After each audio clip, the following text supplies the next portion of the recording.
Welcome back everyone to CA Priyanka's wealth talk YouTube channel. मैंने अपनी पुरानी सीरीज में आप लोग से बात की थी स्ट्रेटजीज के बारे में, जिसमें रेशियोज भी एक बहुत पावरफुल स्ट्रेटजी है गाइस टू कंपनीज को समझने के लिए।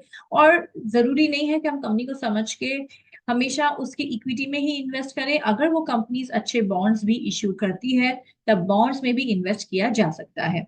ये बहुत बड़ा मिथ है गाइस। मैंने अभी प्रीवियस वीक एक वेबिनार किया था वेल्थ क्रिएशन के ऊपर। मैं आपके साथ भी वो सब जरूर से शेयर करूंगी। जब भी हम बात करते हैं इन्वेस्टमेंट्स की, सभी के मन में एक ही सवाल आता है कि भाई हमको तो इक्विटी में ही इन्वेस्ट करना है। ऐसा नहीं है गाइज। आज की तारीख में बहुत सारे ऑप्शंस हैं हमारे पास, ना सिर्फ इक्विटी बट हम और भी जगह इन्वेस्ट कर सकते हैं। तो मैं ये बताना चाहूंगी, रेशियो एनालिसिस एक ऐसी टूल है जिसके हेल्प से हम कंपनीज की हेल्थ और वेल्थ दोनों ही पता कर सकते हैं। And at the same time अगर कंपनीज अच्छे बॉन्ड्स ला रही है या कंपनी के और भी अच्छे प्रोजेक्ट्स आ रहे हैं, वहां पे भी इन्वेस्ट किया जा सकता है। राइट। और प्रोजेक्ट्स में डायरेक्टली नहीं होगा, इक्विटी के थ्रू ही होगा। But with this ratio we can understand what exactly is going on in the financials of a company. Previous lecture में मैंने बात की थी लिक्विडिटी रेशियो की। सो लिक्विडिटी रेशियो बताता है कि कैश एंड बैंक बैलेंस कितना है कंपनी के पास, एंड वो फर्दर गोइंग अपना डे टू डे खर्चा निकाल पा रही है या नहीं निकाल पा रही है। बहुत लो होना भी सही नहीं है, बहुत हाई होना भी सही नहीं है। अप्रोक्सीमेटली अगर लिक्विडिटी रेशियो में सबसे इंपॉर्टेंट जो रेशियो था वो था करंट रेशियो, और उसका बेंचमार्क होता है 2:1। मैंने ये सब बात प्रीवियस वीडियो में करी है वो गाइस। सो प्लीज आप उसको देख के उसको कंप्लीट लिक्विडिटी रेशियो आप समझ लीजिएगा। चलिए आगे बढ़ते हैं और जानते हैं प्रॉफिटेबिलिटी रेशियोज के बारे में। प्रॉफिटेबिलिटी के इसको लर्न करने की जरूरत नहीं। एक वर्ड आप देखिए यहाँ पे, प्रॉफिट, राइट, एंड एबिलिटी। तो दो वर्ड को कंबाइन करके ये प्रॉफिटेबिलिटी बनाया गया है। प्रॉफिट क्या होता है आप सबको पता है, मुनाफा, है ना। मुनाफा को प्रॉफिट बोलते हैं। उसके पास जितने भी उसके खर्चे होते हैं, प्रॉफिट की भी बहुत ही सिंपल डेफिनेशन है।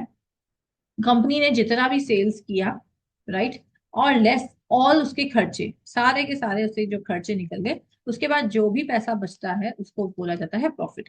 अब ये जो एक्सपेंस है, इसके अंदर सारे खर्चे आ गए। फॉर एग्जाम्पल आपका रॉ मटेरियल्स आ गया, उसको सेल्स मार्केटिंग एडमिनिस्ट्रेटिव करने का खर्चा, उसको हम बोलते हैं SGA, सेल्स जनरल एडमिनिस्ट्रेटिव। और परचेजेस, सेल्स रिटर्न जो भी होगा उन सबको हम बोलते हैं COGS, cost of good sold, less tax part आ गया। इन सबके बाद जो भी बचता है वो होता है प्रॉफिट। तो प्रॉफिटेबिलिटी रेशियो हम सिंपली, अगर मैं कुछ भी नहीं भी बोलूंगी तो आप ये बात तो समझ ही जाएंगे कि ये रेशियो हमेशा हाई होना चाहिए, राइट। जितना, अगर दो कंपनीज है, एक का है 10% और एक का है 13% फॉर एग्जाम्पल, तो डेफिनेटली 13% वाली कंपनी ज्यादा बेटर है, क्योंकि प्रॉफिट ज्यादा होगा तभी कंपनी अच्छी रहेगी, राइट। सो इसमें हमें कुछ ज्यादा सोचना नहीं है। जब भी प्रॉफिटेबिलिटी रेशियोज की हम बात करते हैं तो ऑलवेज रिमेंबर कि वो हाई होगा उतना ही अच्छा होगा। क्योंकि कुछ रेशियोज क्या होता है, लो होने चाहिए, बट ये तो प्रॉफिट है तो ऑलवेज इसमें आपको कुछ याद करने की जरूरत नहीं है। Profitability means high ratios. इसके अंदर कुछ जो इंपॉर्टेंट रेशियोज है जो हम एवरीडे कैलकुलेट करते हैं, that is your gross profit margin, GP by revenue into 100। बहुत ही सिंपल फॉर्मूला है इसका। रेवेन्यू मीन्स सेल्स, जितनी भी आपकी सेल्स हुई है उसके सामने आपने ग्रॉस प्रॉफिट कितना बनाया है। नेट प्रॉफिट मार्जिन मतलब हमारी जो नेट इनकम है, ग्रॉस से लेके नेट इनकम तक। guys, ये SGA वाले खर्चे लगते हैं, right, selling general and administrative. इसके बाद टैक्स भी आ जाएगा इसके अंदर, एवरीथिंग विल बी देयर। और उसके बाद हम लैंड करते हैं नेट प्रॉफिट पे। तो net profit divide by net income divided by revenue into 100, तो हमको नेट प्रॉफिट मार्जिन मिल जाएगा। इसके बाद ना मैं एक केस स्टडी लेने वाली हूँ, उसके अंदर मैं आपको क्लियरली समझा भी दूंगी, बिकॉज वहां पे मैंने सारे एनालिसिस के भी नंबर्स पे अपन एनालिसिस करेंगे। पहले कंपनी की सिचुएशन समझेंगे, एंड वो लिस्टेड कंपनी है गाइस। मैं एजुकेशनल पर्पस के लिए आपको सब कुछ दिखा दूंगी। उसका कैश फ्लो दिखाऊंगी, उसकी बैलेंस शीट दिखाऊंगी, उसका इनकम स्टेटमेंट आपसे आपको दिखाऊंगी। उसके बाद उसके बेसिस पे हम कुछ रेशियोज कैलकुलेट करेंगे, एंड उसके बाद रेशियोज कैलकुलेट करने के बाद हम जानेंगे कि भाई ये कंपनी की पोजीशन क्या है, और क्या स्टेक होल्डर्स के लिए अच्छी है, क्या बैंकिंग के लिए अच्छी है, क्या लोन इसको मिलना चाहिए, क्या ये आगे मार्केट में जाके अच्छा काम करेगी। ये सब सवाल के जवाब हम उस एक केस स्टडी से सभी के सभी निकाल लेंगे। So stay tune with me. मैं श्योर हूँ वो केस स्टडी करने के बाद you are going to have a deep knowledge into ratio analysis.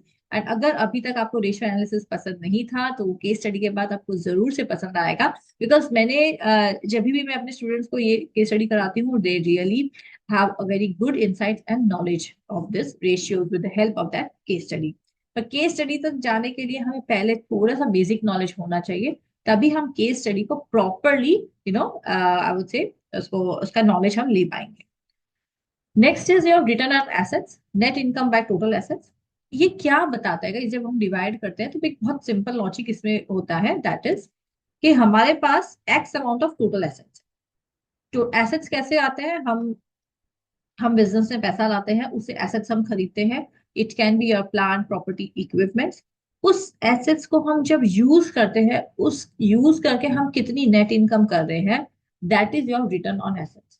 ये इतना अच्छा, ये जितना हाई होगा इसका मीनिंग ये है कि कंपनी जो है वो अपने एसेट्स को, उसकी प्लांट प्रॉपर्टी इक्विपमेंट्स, उसका जो भी एसेट है उसको अच्छे से यूज कर रही है और उससे इनकम जनरेट कर रही है।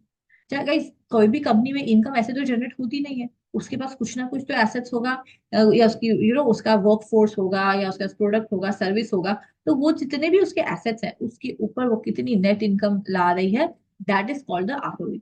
अगेन ये बहुत ही एक स्ट्रॉन्ग इंडिकेटर है कि कितनी एफिशिएंटली मैनेजर्स कंपनी को रन कर रहे हैं, राइट। चलिए, so these ratios assess a company's profitability and they help us to analyze, वो अपनी को हेल्प करते हैं एनालाइज करने में कि भाई is the company is profitable, कहीं ये लॉसेस में तो नहीं है। कुछ कुछ कंपनीज में आप देखेंगे कि जीपी जो है ना वो तो पॉजिटिव होता है, बट नेट इनकम तक आते आते कंपनी नेगेटिव हो जाती है।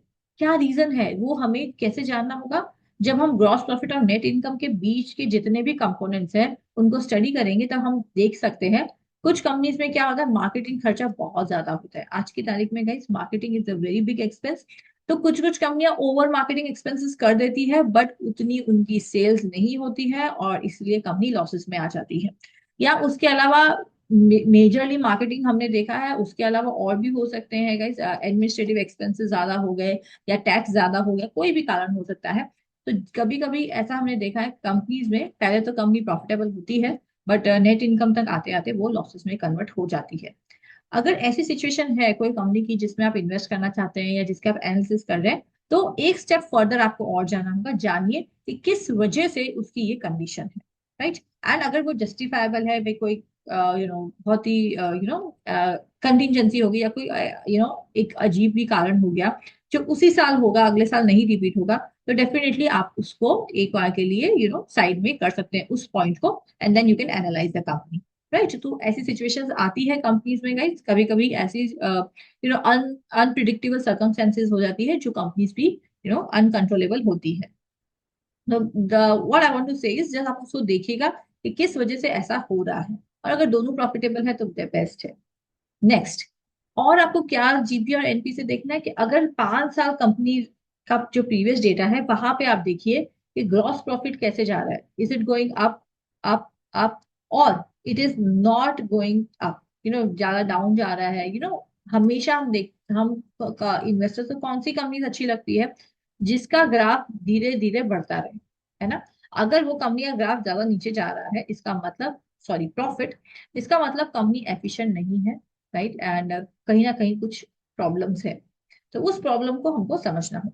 Same with the net income, हमेशा ये कंपनीज इन्वेस्टर्स देखती है कि नेट इनकम भी आगे ही आगे बढ़ती रहे, okay, the graph should be like this, always increasing. ROA भी हम ऐसा ही एक्सपेक्ट करते हैं, बट रियल लाइफ में क्या कंपनीज का ऐसा रहता है, कभी कभी क्या होता है गाइस, देखिए समझिए ये एक साल है, दूसरे साल थोड़ा लो हो जाता है for some of the reason. आप पूछ सकते हैं मैनेजमेंट से, आप वन टू वन नहीं पूछ पाएंगे, आप उसके डेटा से पता कर सकते हैं भाई क्या रीजन है जो इतनी हमारी net income, sorry gross profit net profit नीचे गया है, लोअर डाउन हुआ है, या और फिर नेक्स्ट ईयर वो और हाइक पकड़ लेता है। तो इस तरह से क्या होता है, रेशियो से हम जान पाते हैं कि कंपनी की एग्जैक्ट पोजीशन क्या है और प्रॉफिटेबिलिटी में वो कंपनी कहाँ पे खड़ी है, राइट। चलिए चलते हैं आगे नेक्स्ट रेशियो पे, लेवरेज रेशियो। लेवरेज वर्ड एक ऐसा वर्ड है जिसमें क्या हो रहा है कि आप सारा पैसा आप खुद नहीं लगा रहे, आप दूसरे का पैसे पैसे पे आप उस पे ही अर्निंग्स कर रहे हैं, दैट्स कॉल्ड द लेवरेजिंग। ये बहुत सिंपल भाषा है।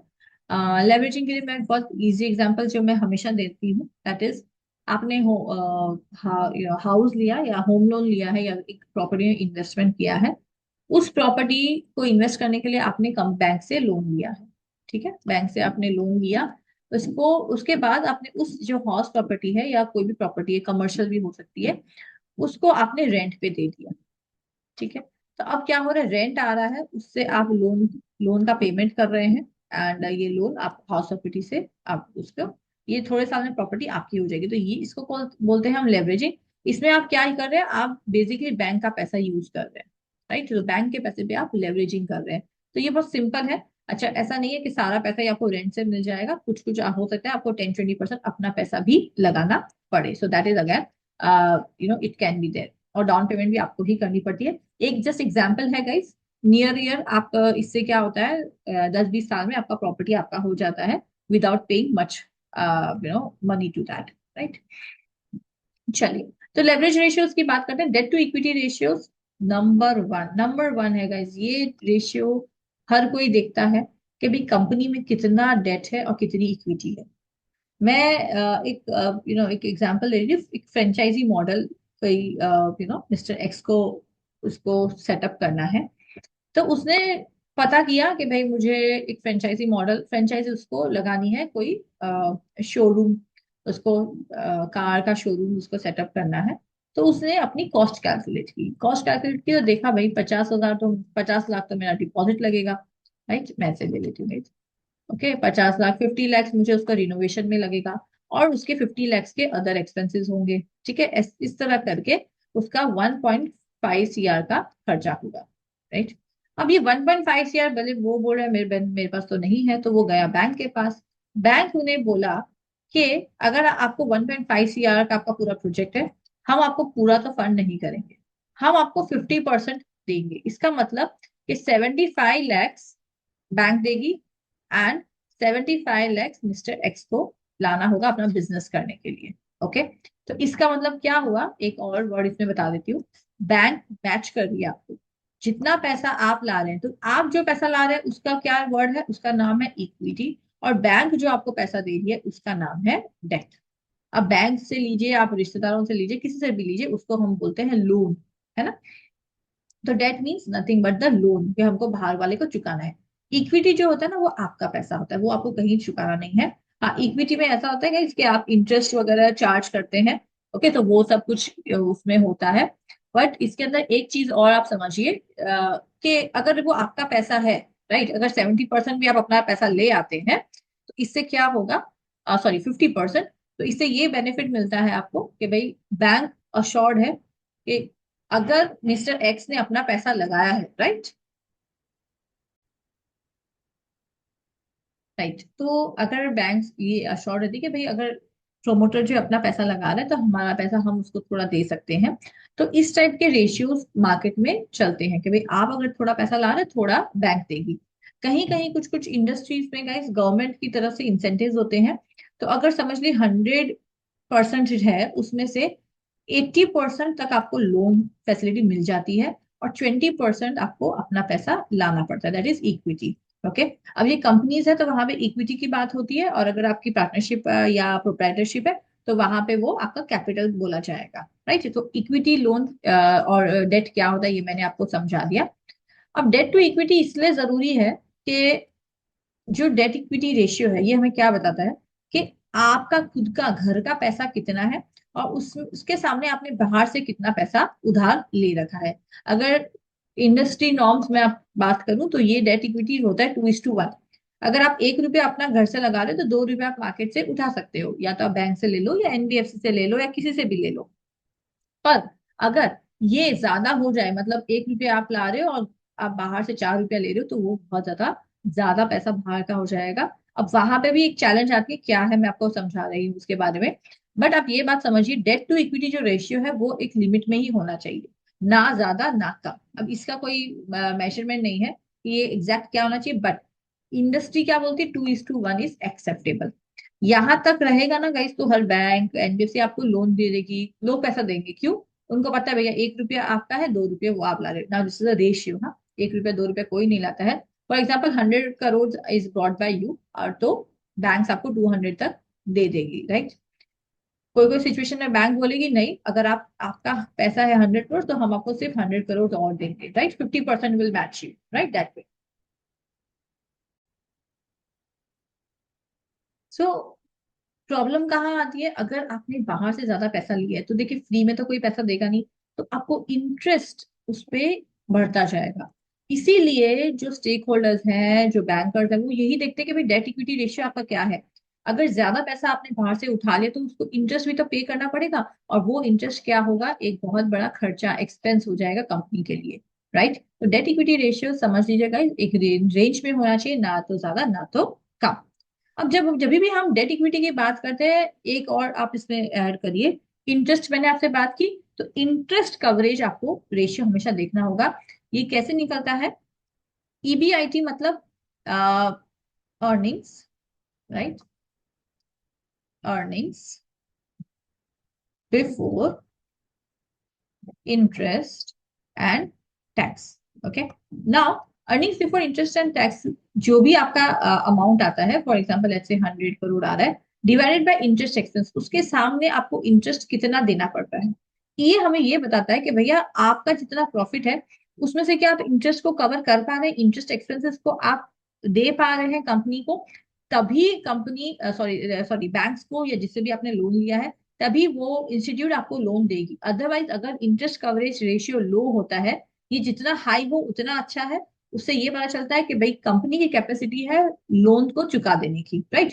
पर अगर ये ज्यादा हाई होगा तो ज्यादा इन द सेंस, जितना हाई होगा बैंक्स को अच्छा लगेगा, वाई, बिकॉज उनको समझ में ये आता है कि भैया कंपनी के पास पैसा है, अगर वो हम उसको लोन देते हैं तो वो हमारा इंटरेस्ट टाइमली दे सकती है, राइट। तो ये चीजें ना, ये देखिए, अब रेशियोज दिखने में सिर्फ दो लाइंस है, बट कितनी सारी स्टोरीज आपको उसमें पता चलती है ना। तो इन इसीलिए this ratios are so very important, और ये आपको जैसे जैसे आप अपन आगे बढ़ रहे हैं, स्टेप बाय स्टेप आपको ये बताता है कि कंपनी की क्या पोजीशन है, right. At the same time अगर आपको ज्यादा इसकी डिटेल्स में जाना हो ना, तो इंटरेस्ट एक्सपेंस आप क्या क्या चीज में कंपनी दे रही है, कितनी जगह से उसने लोन ले रखा है, वो सब भी आपको धीरे धीरे इससे पता चल जाएगा। But right now for the basic understanding इतना आप समझिए, interest expense will always arise, ये जब भी डेट होगा गाइस, डेट के ऊपर आपको कुछ ना कुछ खर्चा देना होगा, तब इंटरेस्ट इंटरेस्ट कवरेज रेशियो वहां पे बड़ा रोल प्ले करेगा। ये हाई होगा और अच्छा रहेगा, तभी any institute will give you the community loan, right? इसके साथ एक और बहुत अच्छा रेशियो है, that is debt service coverage ratio. मैं इसके बारे में अभी बात नहीं कर रही हूँ, मैं आगे जाके आपसे इसके बारे में डिटेल में बात करूंगी। डेट सर्विस कवरेज रेशियो, जैसे अभी इंटरेस्ट कवरेज देखा हमने, वैसे ही डेट सर्विस होता है, इसके अंदर एक एडिशन होता है कि इंटरेस्ट एक्सपेंस भी हम पे कर रहे हैं प्लस इंस्टॉलमेंट्स। तो जब भी कम बैंक्स या कोई भी आपको लेंडिंग इंस्टीट्यूट लोन देती है, तो वो डीएससीआर और इंटरेस्ट कवरेज रेशियो का रेंज देखती है। अगर वो एक्सेप्टेबल रेंज के अंदर है, तभी वो आपको बोलेगी हम आपको आपका लोन सैंक्शन करेंगे, अदरवाइज वो ना बोल देती है, राइट। तो डेट सर्विस और इंटरेस्ट कवरेज दोनों सेम है, डिफरेंस इतना ही है कि उसके अंदर प्रिंसिपल पेमेंट का भी रेशियो देखा जाता है। Leverage ratio evaluate the companies debt level. Debt means उसका क्या लेवल है। अब आपको ये बात समझ में आ गई होगी, अगर कंपनी का पास ज्यादा डेट होता है तो प्रॉब्लम ये आती है कि ज्यादा पैसा बाहर वालों को चला जाता है, जो प्रॉफिट होता है, तो शेयर होल्डर्स के पास कम पैसा बचता है। इसीलिए स्टेक होल्डर्स, शेयर होल्डर्स सोचते हैं कि अगर कंपनी में डेट कम हो तो हमारे लिए वो अच्छा है, ताकि जो कंपनी प्रॉफिट अर्न कर रही है वो सारा का सारा प्रॉफिट कंपनी के अंदर ही रहे, ना कि बाहर वालों को देना पड़े। अब यहाँ पे एक पिक भी है गाइस, ऐसा नहीं है कि डेट लेना गलत बात है।